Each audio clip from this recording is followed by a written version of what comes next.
We are joined today by Sarita Daftary and Marco Barrios. Sarita is an organizer with over 15 years of experience supporting people and communities to exercise self-determination. Her experience includes previous roles as a senior community organizer with JLUSA, as the director of the Greenlight District at El Puente in Williamsburg, and the East New York Farms ENYF project director at United Community Centers. Sarita graduated from Georgetown and is also a graduate of the Coro Leadership New York Fellowship. Marco is the criminal justice advocate at the Urban Justice Center's Mental Health Project. He spent more than 20 years incarcerated in New York State prisons, where he got his bachelor's degree in behavioral sciences from Mercy College. In 2019, he served as a member of the MOCJ Mayor's Office of Criminal Justice Task Force Subcommittee for Programs. Marco is a Gulf War veteran, a member of the Rikers Island Advisory Committee, and currently a monitor for Brad Beach. I'll pass it over to my colleagues Sarita and Marco now. Thank you.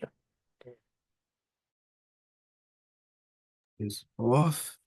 We have slide one. Thank you, everyone, and thank you for having me. We're a coalition of survivors of Rikers and other 119 organizations working to erase disdain in our city. Closing Rikers doesn't just mean closing the buildings and moving people somewhere else, but for us, it means reducing incarceration, defending the human rights of people in New York City jails, and shrinking the Department of Correction budget to invest in prevention. Now I'll pass to my colleague, Sarita. Thank you, Marco, and good morning, everyone. Excited to see everyone's names in the chat and people, old friends and some new folks that we're connecting with. I just before we go further, the screen, I'm not seeing our slides up. I see like a white box on your screen, Harmony. I don't know if other people are seeing our slides.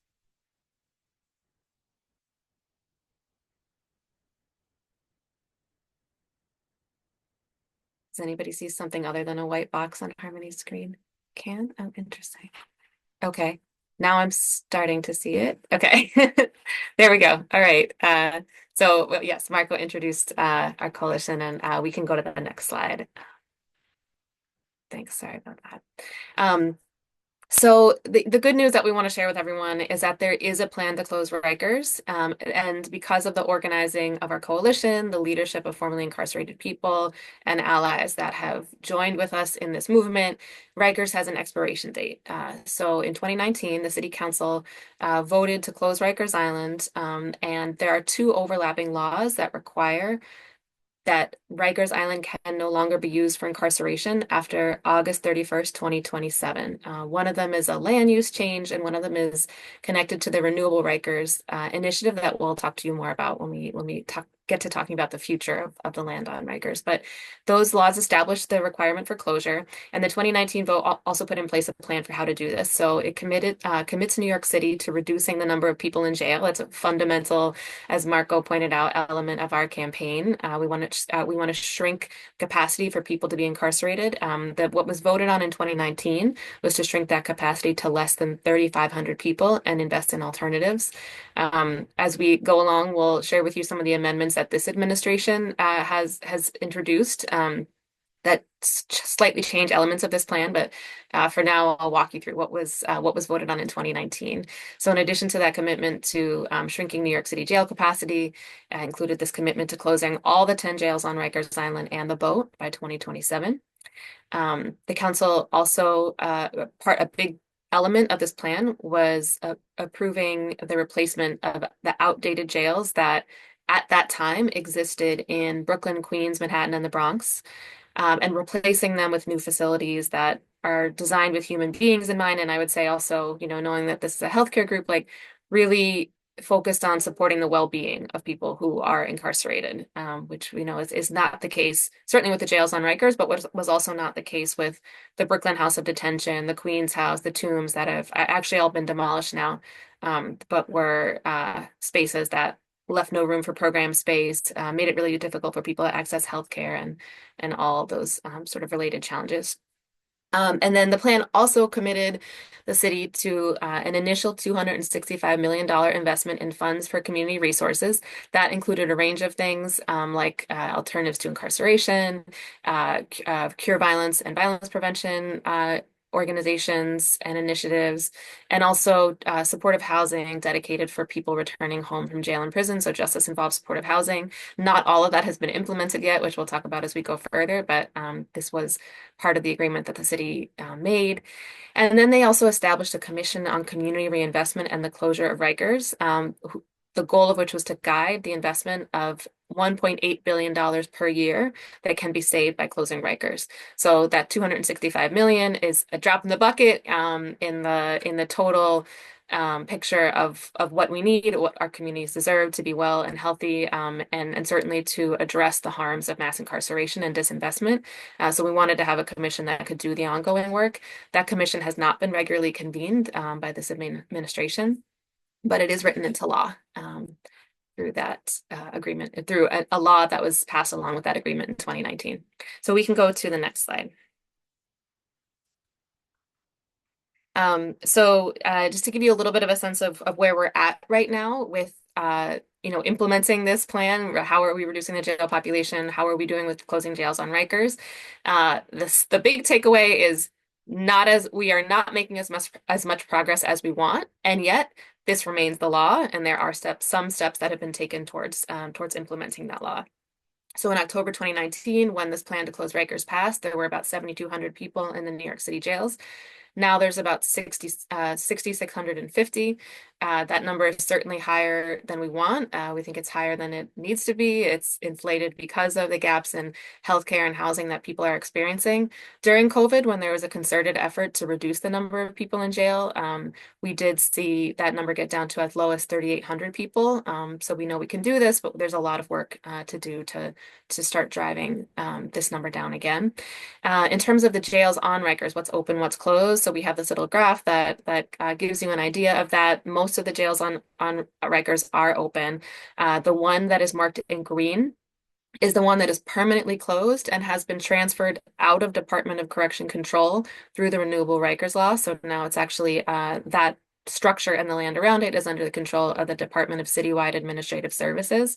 And we want the administration to take the opportunity, and they should, in accordance with the law, transfer the other properties that are empty, that are vacant on Rikers right now, which is GMDC and AMKC. Those are the ones marked in blue. There are two jails that were closed at one point by the previous administration and then reopened. So that's OBCC and EMTC. Those are the ones marked in yellow. And the remainder of the jails have basically been open consistently. So we can go to the next slide. And then we just wanted to give you a little bit of a snapshot of who is at Rikers. So I won't read through all of these statistics one by one because we'll share these with you after, but certainly what we are seeing in terms of who's incarcerated at Rikers is that it is reflective of racial disparities across our city. Black people are admitted to New York City jails at 11 times the rate of white New Yorkers. We definitely see the issues of lack of healthcare and lack of housing showing up in who is incarcerated. So over 1,400 people in DOC custody right now are diagnosed with a serious mental illness. Many more than that have some mental health concerns. And Marco could certainly speak to that, given that that's connected to his work with Brad H. But not only is that a very high number of people, but it has been skyrocketing. So since January 2022, sorry. The number of people in DOC custody with a serious mental illness is up by 62%, and that is much faster than the general rise in the jail population. So the number of people in jail overall since January 2022, that's when this new administration started, has increased by about 20%, but the increase in people with serious mental illness has been much greater. And last year, the Independent Budget Office put out data that showed that in 2023, about 33% of people in Rikers reported that they were either unhoused right before they were admitted to jail or had been recently. And then we also see that the population at Rikers is reflective of the failures of due process throughout our system. So over 88% of people in Rikers are awaiting trial, are not convicted. They're waiting a very long time for their case to be resolved, and people with mental health needs are waiting even longer. So with that, we'll move on. I'll pass it to Marco to talk about the progress of the borough jails. Thank you, Sarita. Next slide, please. So the borough jails are being replaced, but the design and construction are moving too slowly under this administration. The city must act with urgency to complete the borough jails, not just treat them like any other construction project. We had the bill passed, and it was supposed to be in 2027 when the jails were supposed to be replaced. Unfortunately, it has not. Can we have next? Oh, let me just so the completion for the Brooklyn will be on 2029 and the Bronx and Queens in 2031, as you can see. And Manhattan finally will be on the 2032. That's unacceptable because by law it was supposed to be closed in 2027. So we continue to push with the city council to make this even expedite this completion. Next slide, please. Now, this is an example from the Brooklyn design, which is the furthest along. There are many good elements, like more access to programming and much better access to medical care. But we're also concerned about changes to the administration is making to the capacity for each jail, adding 154 beds to each jail and creating two-tiered units and tripling the number of beds for women, all which will be located on the Queens site. The design process for Bronx and Queens, if underway, will start soon in Manhattan. We need as many people as possible pushing for these spaces to prioritize the well-being of incarcerated people. Next slide. Before I go on to the other slide, I'm sorry. So when I was a member of the programs subcommittee, I emphasized the start of a rehabilitation model instead of a punishment, because we need healthy people coming out of jails. I just wanted to say that. And the next slide. Now, as a member of the advisory committee for Renewable Rikers, we're working towards the closure of Rikers, and a coalition of incarcerated advocates and environmental justice advocates came together to develop the Renewable Rikers Plan, which was passed in 2021. Through this law, the 400 acres that make up Rikers are designed for public use and sustainability purposes. The city just released a study on how the land can be used for wastewater treatment and renewable energy. It creates an opportunity to remove polluting infrastructure from communities and clean our air and waterways across the city and create green jobs. And I want to just say, when I started as a member of that advisory committee, I also emphasized that we need programs to get people who coming home from Rikers to have apprenticeships, to get their jobs because they've been harmed by the legal system, and also in the communities that have been harmed by these polluted energy plants and water treatment plants and peaker plants. We have next slide, please.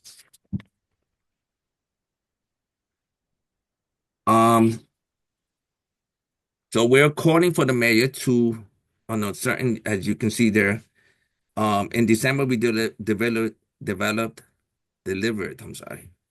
3,300 postcards to the mayors with this message. The first one is reduce the number of people in jail by investing in care instead of criminalization, expanding the 6A early release program, and working with the courts to use every option for diversion. I just want to say one little piece about that. We have a bill going on, Treatment Not Jail. It's sponsored by Senator Jessica Ramos and a Assembly member for we hope to pass this year, and we'll get a lot of individuals out of jail, out of Rikers Island into treatment. The next point we emphasize is permanently close and transfer vacant Rikers jails and land, and immediately begin the renewable Rikers transformation. Since this administration started, there's been no transferring of land. So we've been going to the sites. We're going to the second site, hopefully next month, to make sure that there is land transferring. The next one would be to expedite the completion of borough-based jails with the designs that support the well-being of incarcerated people. Now, those who know Rikers Island, been in there, there's no way you can get adequate care. I mean, we talk about safety, custody, but there's really no way you can get in the jail or prison any type of, quality care.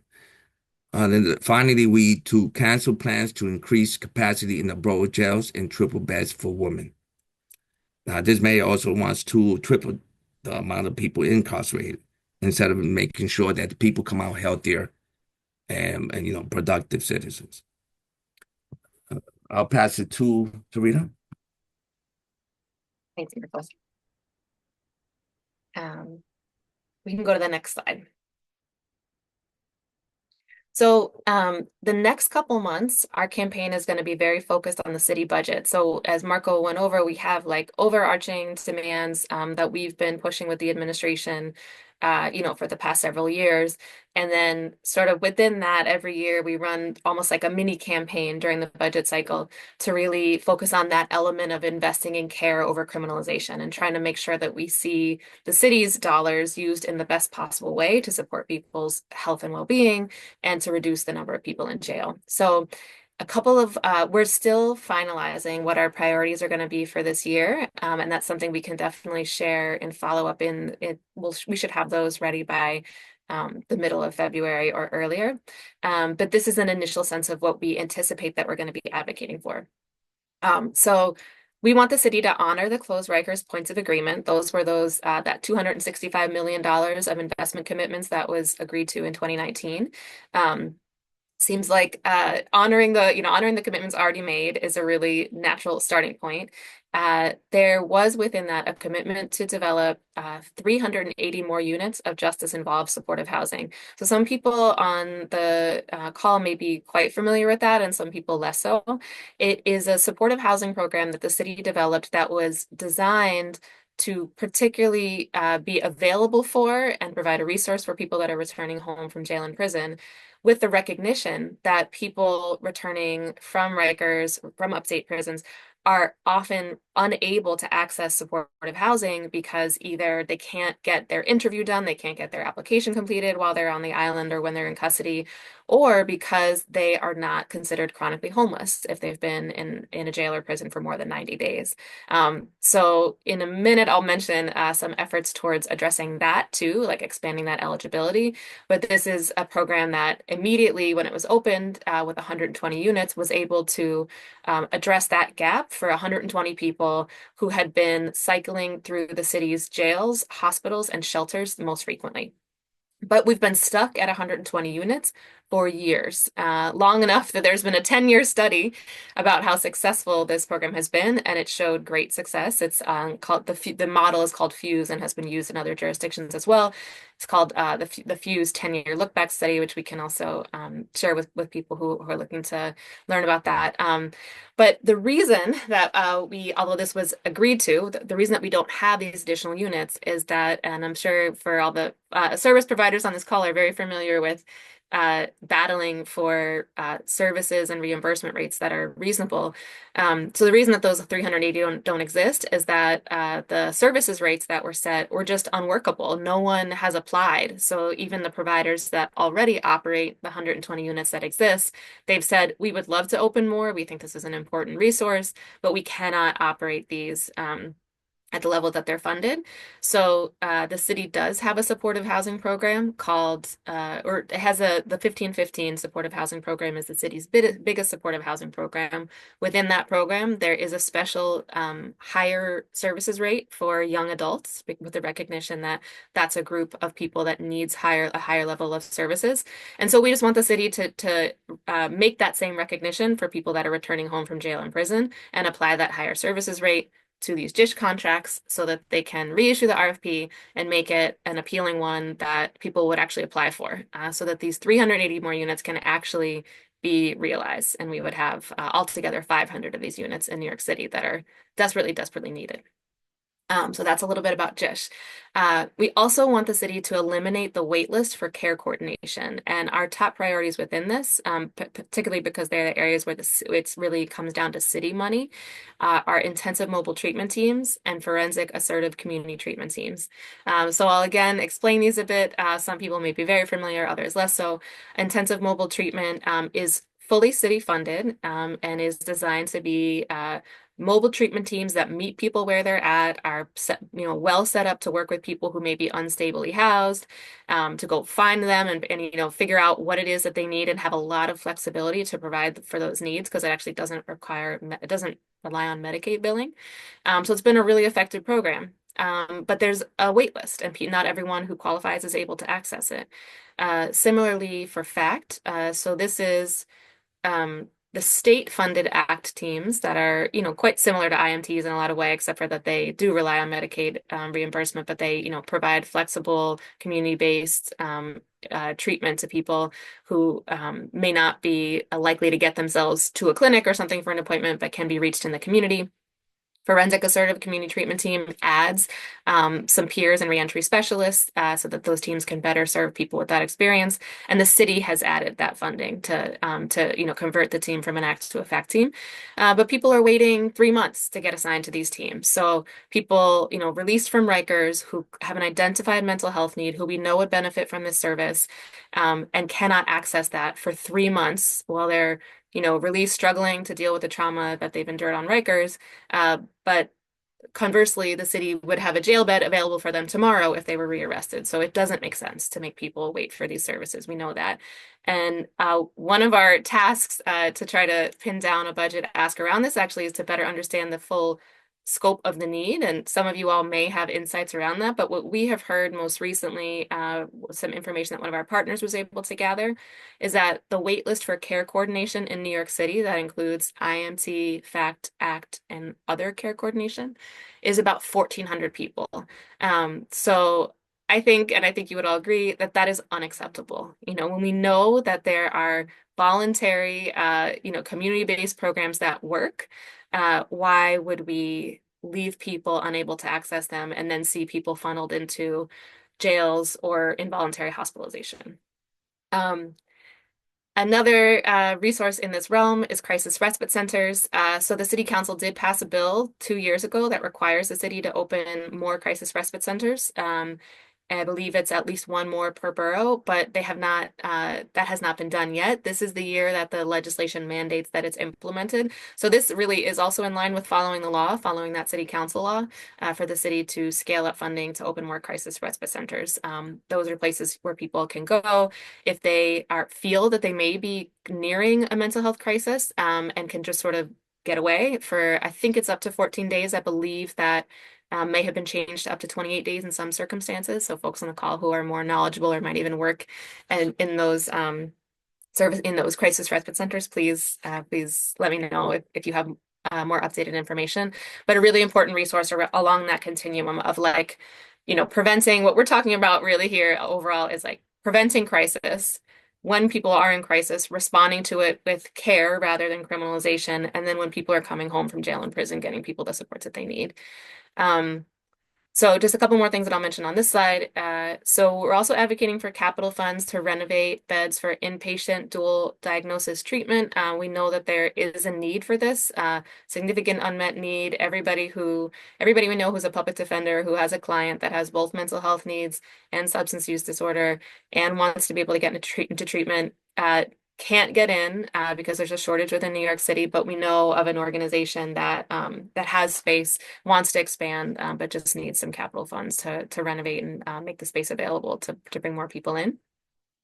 And the last point is really relevant. The last point about right sizing the DOC budget is relevant because we can pay for all of this. And for all of you that may be advocating for your budget needs in different ways for the healthcare and housing services that you work on, what we try to provide people every year is really the validation for you to say, the city absolutely can afford this. So when you're saying that you need more, whatever, and they say, oh, well, how are we going to pay for that?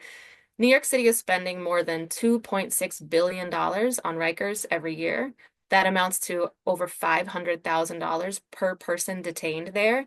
That's around $1,500 per day for a person to be at Rikers, receiving none of the services or support that they need. And a very easy way for the city to start drawing down and right-sizing that budget would be to eliminate vacancies. So for many years, for the Department of Correction has been unable to hire for all of the uniform roles that they have. Maybe that's not too surprising given that it's not a very appealing place to work.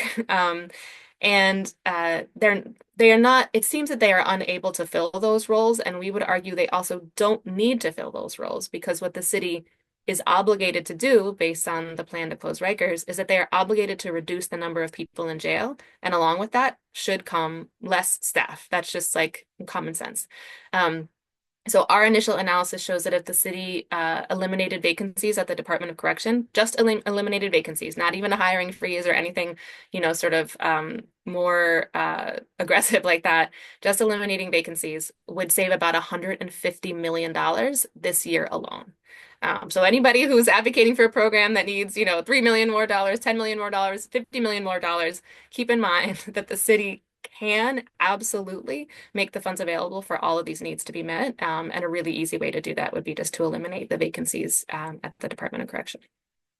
We can go to the next slide.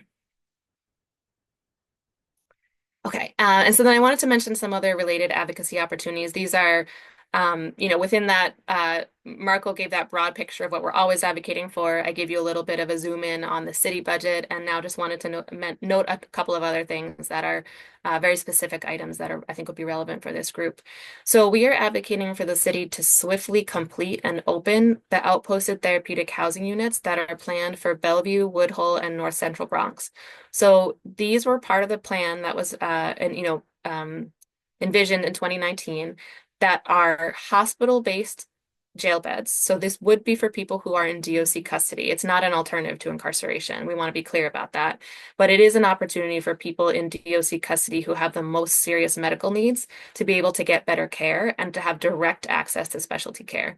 So the city is planning about 360 of these beds divided up between Woodhull, Bellevue, Woodhull, and North Central Bronx. They were supposed to be open years ago. They are now, we are hearing, on track to open Bellevue in 2025 and Woodhull and North Central Bronx in 2027. Better late than never, but these are beds for folks who are, being dragged back and forth from Rikers to receive leukemia treatment. Like it is extremely urgent that those be opened to provide people in DOC custody with the best care that they can get, particularly for people who have the greatest needs. So we are urging the city to do that. And we know that I saw that there's some folks on the call from Correctional Health Services and Health and Hospitals that's been working on this and pushing for this to get done as well. So also would be happy to hear any insights that other folks have around this. A next item is approval of the Just Home program at Jacoby Hospital. This is also something that Correctional Health Services is partnering with the Fortune Society to open. I believe it's about 80 beds of supportive housing for people returning from Rikers that have the most serious medical needs. And so people would not be in DOC custody. It's not DOC or jail beds, and it's not exactly an alternative to incarceration because it would be people have already served their sentence, but just there are people who are on Rikers with really serious medical needs and just cannot be safely released to a shelter. And this would provide a really important resource that we are looking to see open. The city council may be coming close to voting on this, so we certainly are interested in seeing everybody support this in every way that you can. The next thing that I wanted to mention is a bill before the city council, 1100 is the bill number, to expand eligibility for supportive housing to people returning from jail and prison. So you can look at the legislation for the details of how they envision doing that, but basically it imagines counting time in jail and prison and contact with the criminal justice system as a factor that would be considered for eligibility for supportive housing, so that we're not seeing that homelessness chronicity issue, where people are no longer counted as chronically homeless after 90 days, or where that time isn't counted towards their homelessness chronicity after 90 days, in addition to what I talked about with the Justice Involved Supportive Housing Program, have like even a broader workaround to that to address the eligibility issue more broadly. Thank you for putting that in the chat. And then we want to invite everyone to sign on to the campaign to close Rikers, because that would be the way that we keep you updated about all the things like this, about, when there's a borough jail design meeting, and we really would love for people to come and give their input and say, oh, like this should be changed so that people can really have access to the best care within these facilities in the future. Or, to let you know, oh, now is the time that the city council is going to be taking a vote on just home, and we could really use people's outreach to these council members. Or this is now the date for the budget hearing for the Department of Correction, and we're inviting everybody to join us for a press conference and testimony. So that would be a great way to stay updated. And actually, we can go to the next slide, and then we'll move on to questions. But just wanted to give you our contact info for follow-up. So there's my email and Marco's. That is a link as well for people to sign on to our campaign. So our campaign sign-on is for organizations. So you'll see that it asks you for your name and the organization that you're representing. For individuals that want to stay updated on our work and you're not part of an organization or you can't sign on behalf of your organization, I included the Freedom Agenda mailing list there as well. So Freedom Agenda, I'm co-director of Freedom Agenda. Marco's one of our founding members, in addition to working at the Mental Health Project. So we coordinate the campaign to close Rikers. And so if you are an individual that wants to stay updated on our work, you can stay updated through our Freedom Agenda email list. And with that, I think we can transition to questions.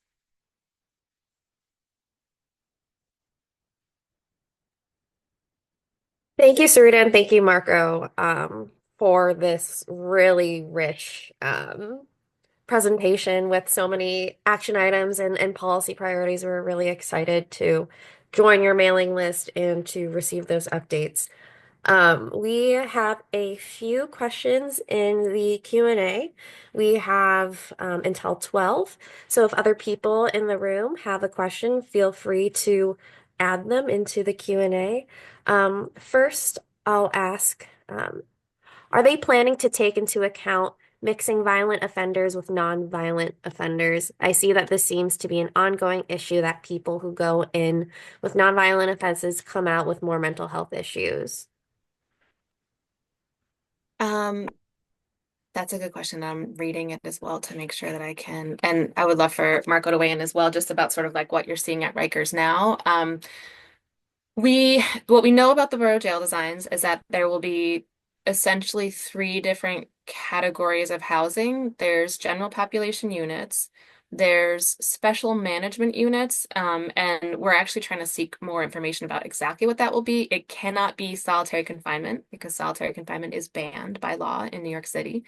But it may be the sort of like restrictive housing that would be for people who have some sort of, who have been involved in some sort of violence or altercation inside the jails, hopefully with a better environment that is more limited, but there is some plan to deal with that. And then there will be therapeutic housing units that are for people with, the mental health needs. I would say one of the things that we have kind of encouraged people to be mindful of as we move towards closing Rikers is that part of moving towards closing Rikers is naturally going to mean that the people who remain, like when you're shrinking the number of people in jail, the most natural way to shrink that population is that people who have the lowest level charges are less likely to be in. Like that should be the case already, and remember, this is pretrial detention. So people being detained pretrial because of a stack of, a series of shoplifting arrests. That is happening in New York City now. And with that's part of the practices that we want to change, prevent that behavior by giving people the supports, divert people when what they actually need is those supports. And so we should see the use of jail. If jail is really used as a last resort, we should really see it limited to people that are facing much more serious charges. However, we have really pushed back when DOC has tried to say that once they are down to the people with the most serious charges. Like this idea that the jails will inherently be like unmanageable because they'll be filled with these like violent people. I'm just gonna like blatantly say that that's sort of what they're saying. Uh, and we have like two main, pushbacks on that. One is that we are again talking about people who are not yet convicted. Any of us who have lived in New York City for any period of time have probably heard about the Central Park Five. If you just need one case in your mind about people who were deemed to have done some of the worst acts and then actually were not even guilty of what they were accused of. But it happens frequently that people are accused of something that they did not do or something much more serious than what they actually did because of the way that prosecutors upcharge.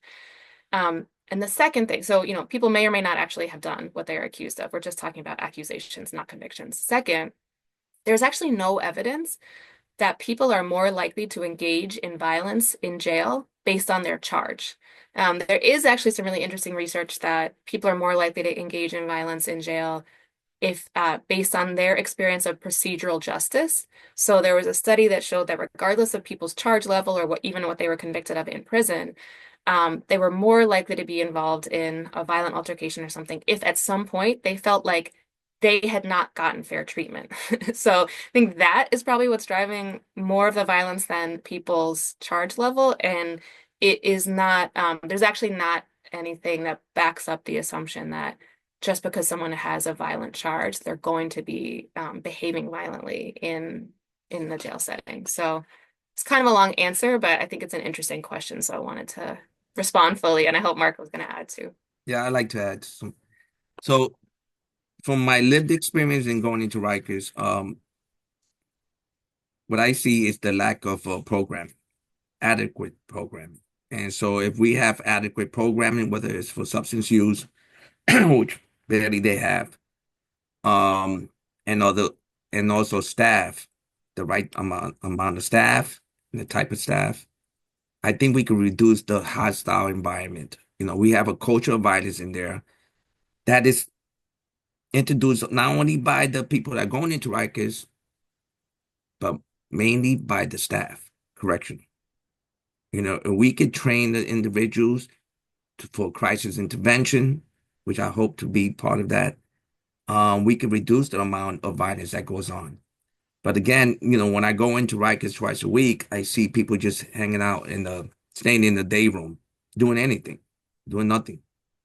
And the minimum amount of programming is not conducive for them to return to society. So hopefully, with reducing the budget for Rikers Island, DOC, we can have service providers coming in, like peer mentors to actually do the job. I just want to emphasize also that, within the budget, we need to increase the salaries for people that are doing the work. Because in doing so, the workload will be less for individuals. And when I talk to correctional health services, discharge planning, they're working with a minimum. I mean, their space is so small. And in one facility, I think it was like 6 individuals for 900 people. That doesn't make any sense. So that's that's all right.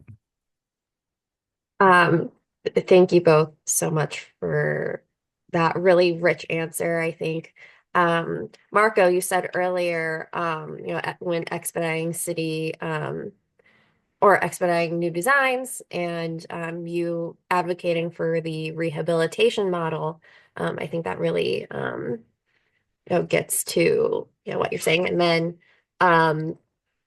there is a question too on how they will train staff and vet people hired as well, because there have been horror stories on how inmates are treated, and some tend to have superiority complex toward inmates. Yeah, I think you talked about, increasing salaries, changing the culture within the Department of Corrections. Do you have like more to add on that? Well, Mock J back in 2019, one of the subcommittees was training the officers in crisis intervention and how to talk to individuals. I mean, that's a start. But getting people who are not correction officers will work a lot better because people with lived experience are able, from my experience upstate, we had programs that were run, facilitated by people who were incarcerated. And we did a wonderful job. I mean, it was more effective than actually doing the programs in there, the other programs. So, and the other thing is the structure, how these designs are being built is each floor will have like a yard or a gym. Staff will have enough space to work with individuals, and the movement is much less. And then you have the officers who know everyone. We're trying to create an environment that is safer and healthier because what you're doing is just a revolving door. Yeah, absolutely. And um, only a couple things I would add to that is one of the recommendations that was based on prison systems in, for example, Scandinavia that have a much more rehabilitative approach is that their training period for their officers is like 2 years. So that may seem really long for people that are used to the US system, but um, I do think that someone to operate in a setting like that where you do have, I mean, it's a challenging setting, right? Like people don't want to be there. They're often like not in a good time in their life.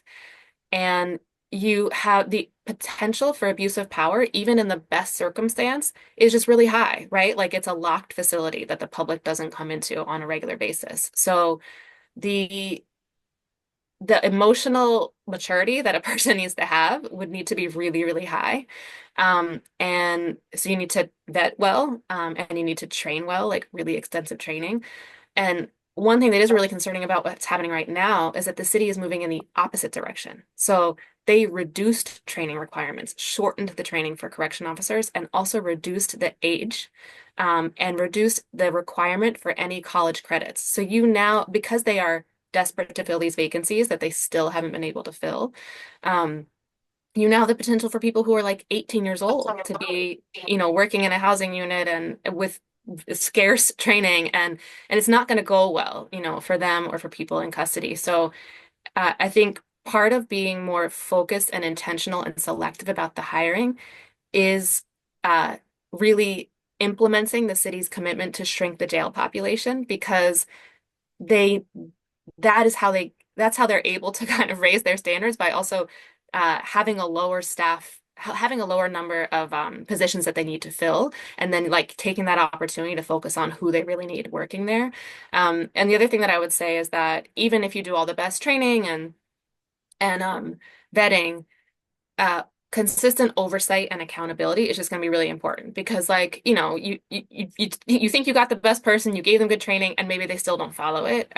So the Board of Correction is the oversight body for the New York City jails. They are terribly under-resourced. They should have a budget that is at least a minimum percentage of the number of people in custody so that like the city can't just like choose to cut their budget or just, give them a shoestring. That it is like it should be mandated in the charter. And that's one thing that we're thinking of going forward in terms of advocating for changes is that they would to really give that body the resources that they need to do that oversight.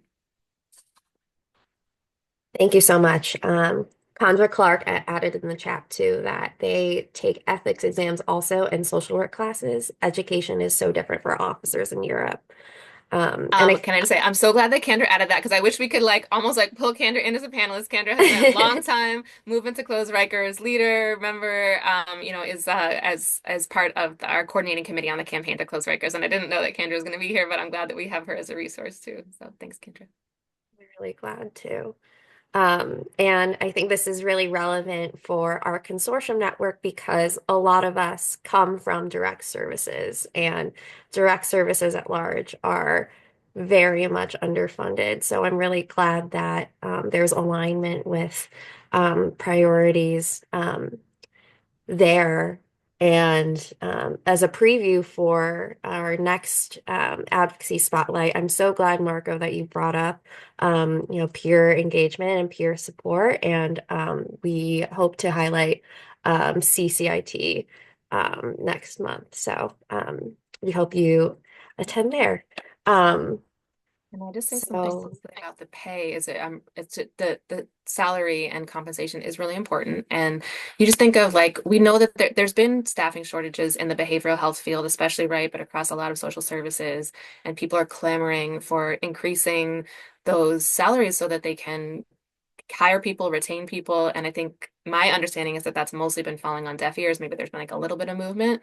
Compare that to how the city has responded to having a vacancy for correction officers.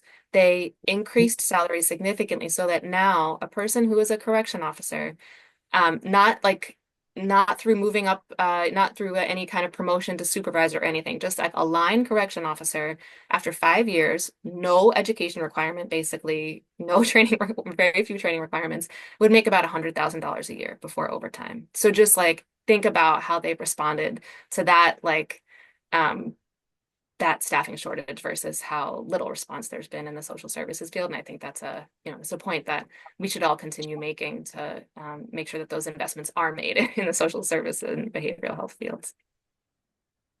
well, yeah, thank you. Um, I have another person who said, curious if folks are aware of the Consolidated Appropriations Act requirements that impacts all youth in correctional settings as of January 1. This can be an opportunity to provide dramatically needed screening, assessment, and targeted case management for youth leaving jail and prison. I feel like I have heard of that. I actually probably didn't know the full name of it, but I think it was it Liz who put that in the chat, or no, that was somebody else. Yeah, Liz. I actually am curious to know more about the status of that. I what I heard was that something had been introduced to that degree. Like, is the governor supportive of it? Does it look like that's going to move forward? Because that did seemed quite positive. Are we talking about ACS detention or Rikers for you? Oh, so I think it's okay. So yeah, I think it's probably both ACS and Rikers, and it should be now. It sounds like now it is implemented as law, so it should be happening across the board. That's great. Good to have some good news. Right. We have a few more minutes for more questions. While I give people a moment to add them, I am going to share a few things. One is our general feedback survey, and which really helps us continue our programming.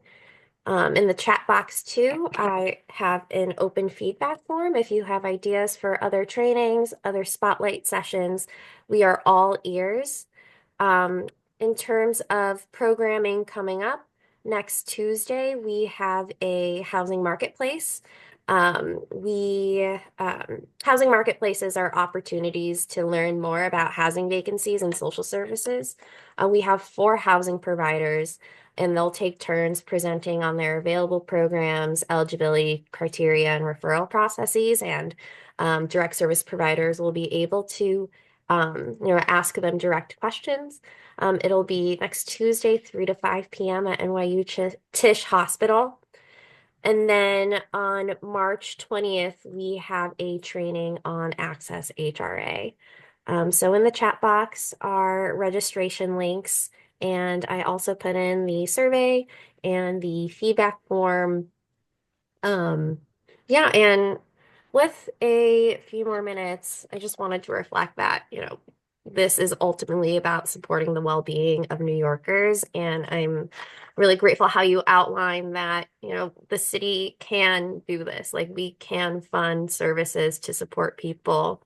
Um, I have some questions about JISH and how that sort of differs or is more tailored and supports people who are involved in the criminal legal system specifically versus regular support housing, and then versus shelter.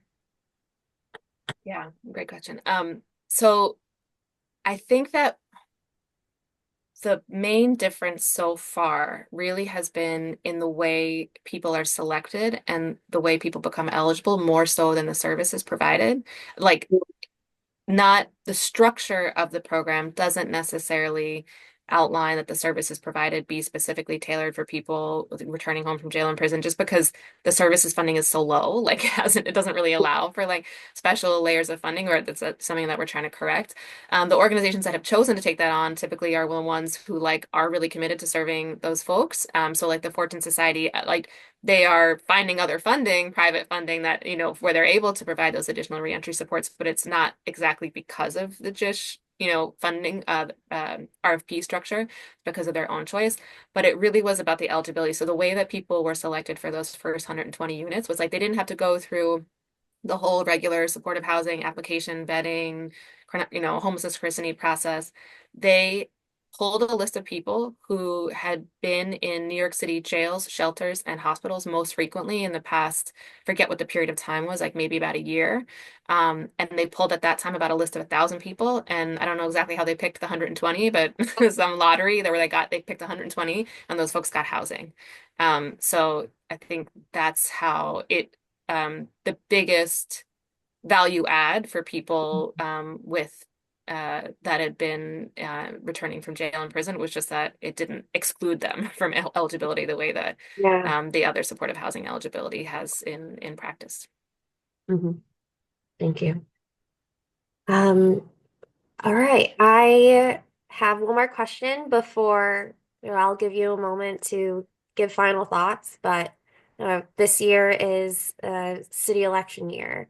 You listed so many, priorities and action items and um, points where we need to keep our city accountable for promises they already made. And yeah, wondering just in general, what questions should we as New Yorkers be asking our candidates?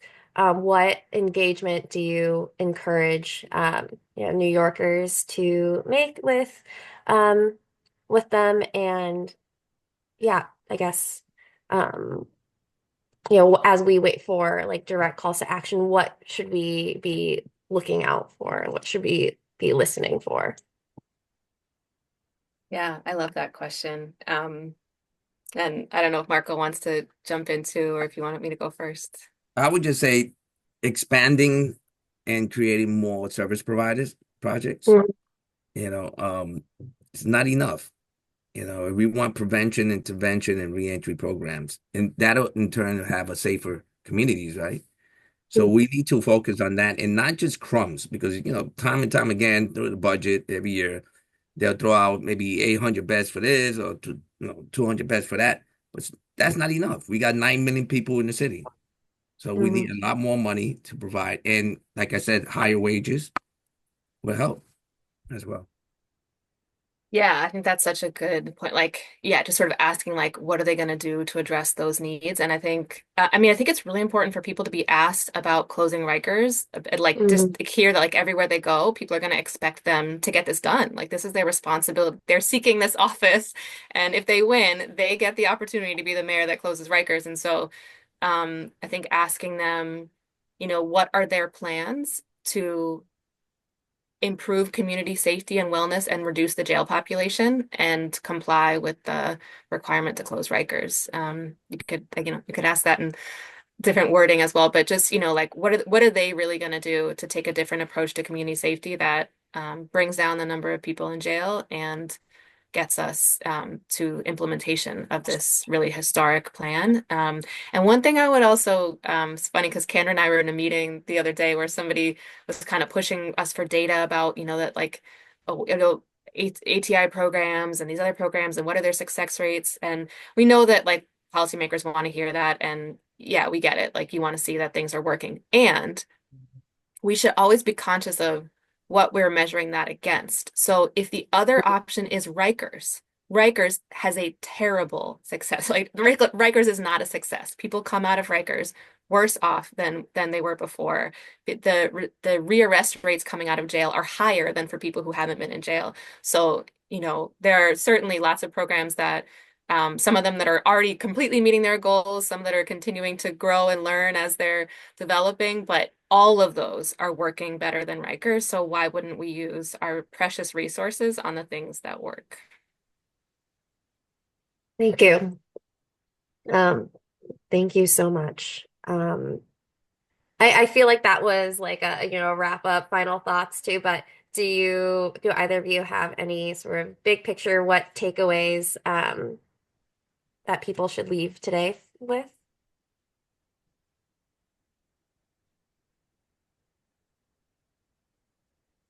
Oh my.